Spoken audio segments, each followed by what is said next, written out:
और जब तक मन में निर्मलता नहीं आएगी, ध्यान देना, तब तक राघवेंद्र की प्राप्ति तो नहीं हो सकती। ये बिल्कुल संभव है। भगवान को पाना है तो मन दृढ़ होने के साथ साथ निर्मल होना बहुत जरूरी है।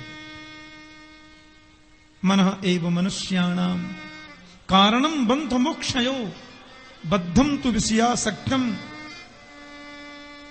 मुक्तम निर्विषयम मन असपवु हृदय अछत अभिकारी सकल जीव जग दीन दुखारी। तो हृदय में विराजमान परमात्मा को भी हम नहीं देख पाते क्योंकि मन की एकाग्रता और निर्मलता नहीं है। अज्ञान का पर्दा जो पड़ा है। अच्छा, कुछ लोगों का यह भी मानना है तो ऐसा ये जो कल्प वृक्ष है इसके नीचे आ जाओ, सत्य का आचरण करें, मन की निर्मलता दृढ़ता को बढ़ाएं तो राम को हम पा सकते हैं। और रामायण रूपी कल्प वृक्ष के नीचे बैठने वाले की तो अंतस्थ में कोई कामना ही नहीं रह सकती है, और कामना रहेगी भी तो एक ही रहेगी, सुतीक्ष्ण की तरह। अस अभिमान जाहि जन भोरे मैं सेवक रघुपति पति मोरे। ऐसा ये चलता फिरता कल्प वृक्ष है तुलसी बाबा का ये कलयुग में। अच्छा, कुछ संत ऐसा भी कहते हैं कि रामायण को आप केवल ग्रंथ न समझें। जैसे भागवत के बारे में कहा जाता है, श्रीमद् भागवत आख्योयम प्रत्यक्ष कृष्ण एव ही। श्रीमद् भागवत साक्षात कृष्ण का वांग्मय स्वरूप है। ऐसे हमारे मनीषी संत कहते हैं कि रामायण जी भी साक्षात राम का वांग्मय विग्रह है। रामायण साक्षात राम का स्वरूप है और बालकांड जो है वो राम के चरण है। हमारे ब्रज में एक कहावत आती है, होनहार बिरवान के लखत चीकने पार। ब्रज में कहते हैं होनहार बच्चा के पलना में पाए दिख जामे कैसे होंगे। तो बालकांड में इतनी दृढ़ता है, ये भगवान राघवेंद्र का चरण माना गया है। अयोध्या कांड उनके जंघा प्रदेश माने जाते हैं, जहां बड़ी दृढ़ता से सब निर्णय लिए जाते हैं, जिसमें बड़ा सुंदर जीवन जीने की कला बताई। अरण्य कांड जो है वो भगवान का कटिप प्रदेश है, जिसमें अद्भुत तपस्वी जीवन जिया गया। और किष्किंधा कांड तो भगवान का वक्षस्थल है, जहां सबको हृदय से लगाया गया, जहां सबको प्यार दिया गया। दुनिया ने जिसको दुत्कारा उसको राम ने हृदय से लगाया। इसलिए किष्किंधा कांड को प्रभु का वक्षस्थल माना गया है। और जो सुंदर कांड है वो भगवान का कंठ है। सुंदर कांड साक्षात परमात्मा का कंठ है, जिसको बड़े सुंदर रागों में गाया जाता है। मैं सूरत में दिसंबर में सूरत में कर रहा था कथा, तो बीच में कथा में मंगलवार आया, भागवत कथा चल रही थी, तो बोले ठाकुर जी आप थोड़ी देर के लिए हमारे सुंदर कांड में पधारो ना। तो पांडाल में सुंदर कांड की व्यवस्था थी। मैं गया महाराज सुंदर कांड का। मैंने कहा भाई मैं 10 मिनट तक सुनूंगा, क्यों 10 बजे तक सोने की मेरी आदत है रात्रि को। महाराज मैं 2 घंटे सुंदर कांड में बैठा, जो आनंद मुझे आया। हर 4-5 चौपाई के बाद एक सुंदर राग बदल दे, और सब माताएं बहनें भाई लोग इतने भाव से सुंदर कांड का पाठ कर रहे थे। तो सुंदर कांड मेरे परमात्मा का कंठ है। इसको अनेक राग रागनियों में गाया जाता है, मधुर कंठ से इसको गाया जाता है। और लंका कांड जो है वो परमात्मा का मुख है, ये सबका भक्षण करता है। सब कुछ तो भगवान के पेट। देखो एक आध्यात्मिक रीति में यदि देखें, शास्त्रीय दृष्टि में देखें, तो सब तो भगवान के पेट में ही है। एक बार गए थे भीमसेन श्री कृष्ण से मिलने। अच्छा पहले प्यार से बोलो जय श्री राम। हाँ, साल भर में 34 करता हूं मैं भागवत कथा, तो जय श्री कृष्ण चलता है, और 2 करता हूं सिर्फ राम कथा, तो जय श्री राम पता नहीं कैसे हो जाता है। बोलो जय श्री राम, देख लो। हाँ, तो भीमसेन जब श्री कृष्ण से मिलने के लिए द्वारिकापुरी में गए, द्वार पर दरबान खड़े थे। आओ, बोले कन्हैया आए हैं, जाके बोल दो भीम दादा आए हैं। दोनों दरबान बोले जी आप विराजिए, हम अभी सूचना लेके जाते हैं। और जैसे ही दरबान सूचना लेकर के परमात्मा कृष्ण के पास में गए, भीमसेन में इतना धैर्य कहां, भीमसेन भी उनके पीछे पीछे चल दिए। मेरे कन्हैया तो भोग लगा रहे थे, प्रभु ने देखा दोनों दरबान आए हैं, उनके पीछे भीमसेन जी भी खड़े हैं। दरबान बोले महाराज हस्तिनापुर से भीम दादा आए हैं आपका दर्शन करने के लिए, क्या कह दूं? कन्हैया तो देख लिया था कि भीमसेन खड़े पीछे। कृष्ण बोले सुनो, भीम दादा से बोल देना अभी हम 1 घंटे उनसे नहीं मिल सकते, वो द्वार पर ही खड़े रहे। दरबान बोले कारण क्या बताएं? अरे कारण उनको बताना नहीं, हाँ क्योंकि भीमसेन जो हैं बड़े पेटू हैं, अभी हम भोजन कर रहे हैं भाई जी, और भोजन करते समय भीम हमको देख लेंगे तो हमको नजर लग जाएगी ना, वो तो बड़े पेटू हैं। ये बात सुनते ही भीमसेन ने दरबान में दिया धक्का और कृष्ण के सामने आके खड़े हो गए। क्या कहा हमसे, हम पेटू हैं? कन्हैया बोले आप यहीं खड़े थे क्या? मैंने सोचा दरवाजे पे ही होंगे। तो भीमसेन बोले तुमसे बड़ा पेटू कौन हो सकता है?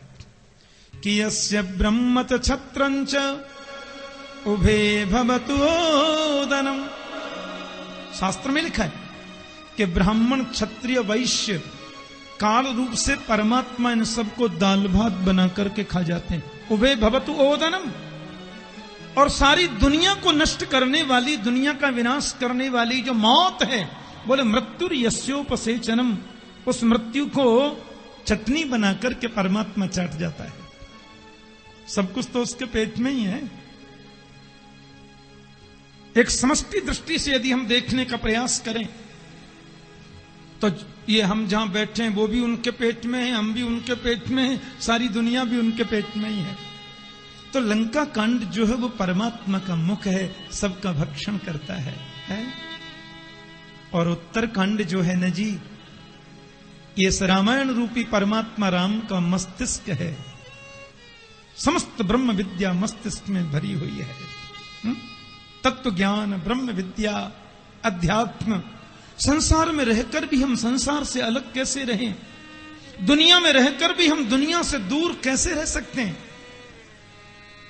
सरोवर ने कभी कहा नहीं कि कमल हमारा नहीं है, लेकिन गौर से देखो तो कमल सरोवर का है ही नहीं। 24 घंटे सरोवर में रहने के बावजूद, 24 घंटे पानी में रहने के बावजूद, एक बूंद भी पानी की कभी कमल के ऊपर टिक नहीं पाती है।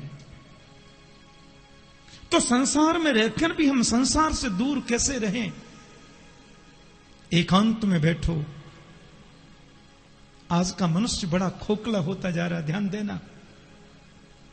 ऊपर से बढ़िया बढ़िया साबुन से नहाकर हम चेहरे को चमकाते हैं, फिर क्रीम पाउडर लगाकर के उसमें लाइट आ जाती है, लेकिन अंदर से हम खोखले होते चले जा रहे हैं। क्योंकि जो आत्म बल है, आध्यात्मिक बल है, उस बल से शून्य हमारा हृदय होता जा रहा है। और आध्यात्मिक जो बल है सज्जनों, वो केवल आत्मचिंतन के माध्यम से प्राप्त हो सकता है। और आत्मचिंतन क्या है, आत्मा का स्वरूप क्या है, ये ब्रह्म विद्या क्या है, इसका सही दर्शन हमको मानस के उत्तर कांड में देखने को मिलता है। क्योंकि वो परमात्मा का मस्तिष्क है, भगवान का मस्तिष्क है। इसलिए इसको ग्रंथ न समझें, इसको परमात्मा का रूप ही माने, भगवान का स्वरूप समझ करके पूजें। गोस्वामी तुलसीदास जी महाराज ने श्री रामचरितमानस की जो रचना की है, उसमें 3 हेतु बताए हैं। प्यार से बोलो जय श्री कृष्ण। के स्वांत सुखाय तुलसी रघुनाथ गाथा, भाषा निबद्धमति मंजुल मातनोति। तो तुलसीदास जी का पहला सूत्र है स्वांत सुखाय, अपने मन को बोध हो, अंतःकरण के सुख को पाने के लिए। विचित्र बात, रामायण लिखी थी स्वांत सुख के लिए, लेकिन विश्व के कल्याण का प्रतीक बन गई है रामायण। आज विश्व के 140 देशों में रामायण के सम्मेलन होते हैं, ध्यान देना। बोलो जय श्री राम। गत वर्ष कनाडा के ब्रॉम्पटन शहर में 9 दिन तक राम कथा लोगों ने मुझसे सुनी, तुलसी कृत रामायण भागवत तो वे सुनते ही रहते हैं। तो उन्होंने मुझे बताया महाराज हर साल हम लोग रामायण सम्मेलन करते हैं, भारत से और एशिया से समस्त विद्वानों को यहां आमंत्रित करते हैं। तो जो स्वांत सुख के लिए लिखी गई वो विश्व के कल्याण का प्रतीक बन गई रामायण। और दूसरा उनका सूत्र है मेरे मन को बोध हो। गोस्वामी तुलसीदास जी ने कभी संसार को नहीं समझाया, ध्यान देना। उन्होंने जब भी कहा अपने मन से ही कहा, जब भी उन्होंने कहा अपने मन को ही समझाने का प्रयास किया। तात्पर्य बड़ा सुंदर है, हम भी अपने आप को वहां स्थापित करके अपने मन को ही समझाने का प्रयास करें। और तीसरा उनका कारण है निज गिरा पावन करण कारण। अपनी वाणी को पावन बनाने के लिए उन्होंने रामायण जी की रचना करी।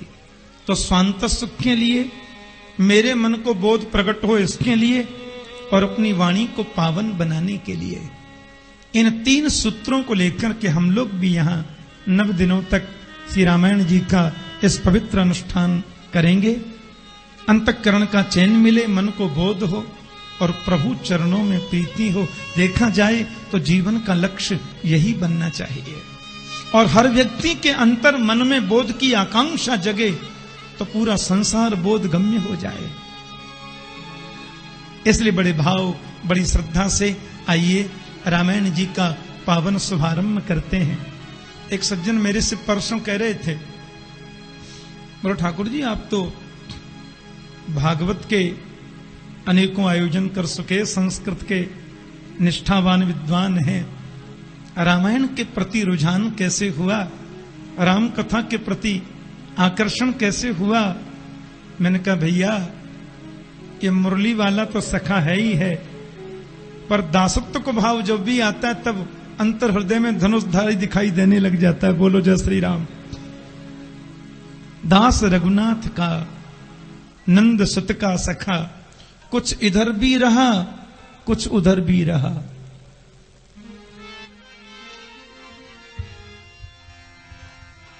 दास रघुनाथ का, नंद सुत का सखा,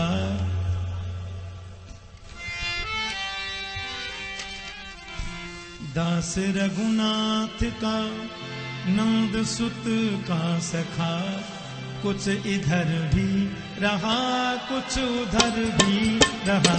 दास रघुनाथ का, नंद सुत का सखा, कुछ इधर भी रहा कुछ उधर भी रहा। दास रघुनाथ का, नंद सुत का सखा, कुछ इधर भी रहा कुछ उधर भी रहा। दास रघुनाथ का, नंद सुत का सखा, कुछ इधर भी रहा कुछ उधर भी रहा। दास रघुनाथ का, नंद सुत का सखा, कुछ इधर भी रहा कुछ उधर भी रहा।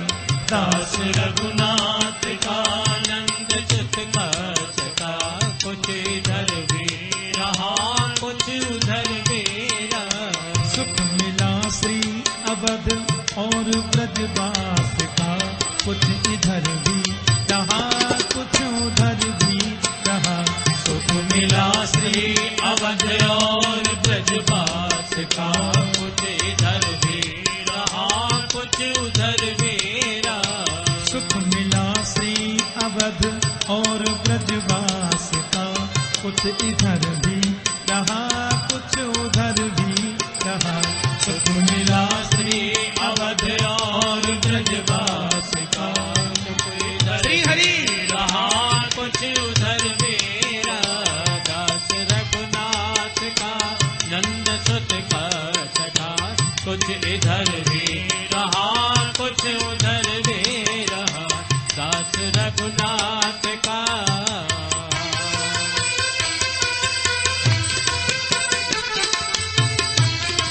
श्री हरि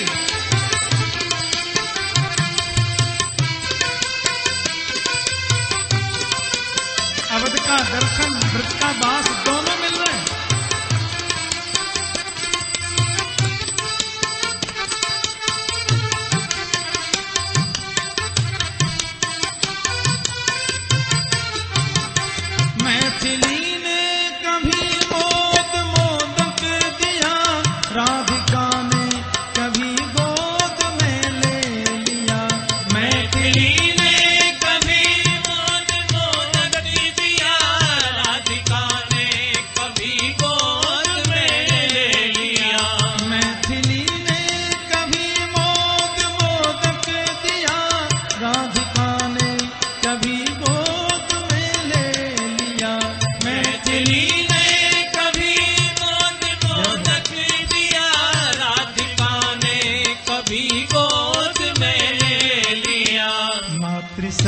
सत्कार में मग्न होकर सदा, कुछ इधर भी रहा कुछ उधर भी रहा, मात्र सत्कार में मग्न होकर सदा, कुछ इधर भी रहा कुछ उधर भी रहा। दास रघुनाथ का नंद सुत का सखा, कुछ इधर भी रहा कुछ उधर भी रहा। दास रघुनाथ का नंद सुत का सखा, कुछ इधर भी रहा कुछ उधर भी रहा। दास रघुनाथ का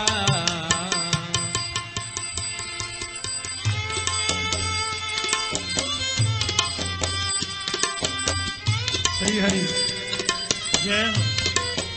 कभी किशोरी सीता जी के हाथों से मोदक प्राप्त हुआ, कभी लाडली जी के चरणों में सिर रखने का सौभाग्य प्राप्त हुआ, माता का सत्कार दुलार प्यार मिला, कुछ इधर भी कुछ उधर भी। बोलो जय श्री राम। अंतर है क्या?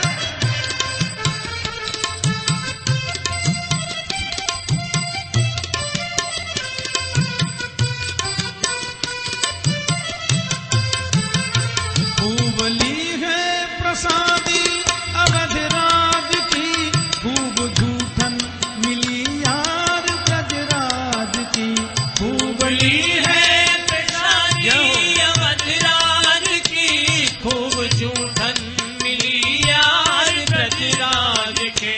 खूब ली है प्रसादी अवधराज की, खूब झूठन मिली यार ब्रजराज की। खूब ली खूब झूठन मिली यार ब्रजराज के। भोग मोहन छका दूध माखन चखा, कुछ इधर भी रहा कुछ उधर भी रहा।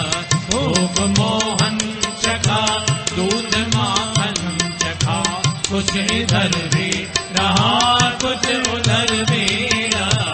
दास रघुनाथ का नंद सुत का सखा, कुछ इधर भी रहा कुछ उधर भी रहा। दास रघुनाथ का नंद सुत का सखा, कुछ इधर भी रहा कुछ उधर भी रहा। उस तरफ हार दरबान हूँ राज का, इस तरफ दोस्त हूँ दानी सरताज का। उस तरफ द्वार दरबान हूँ राज का, इस तरफ दोस्त हूँ दानी सरताज का। उस तरफ द्वार दरबान हूँ राज का, इस तरफ दोस्त हूँ दानी सरताज का। उस तरफ द्वार दरबान हूँ राज का, इस तरफ दोस्त हूँ दानी सरताज का। घर रखाता हुआ जर खुदाता हुआ, कुछ इधर भी रहा कुछ उधर भी रहा। घर रखा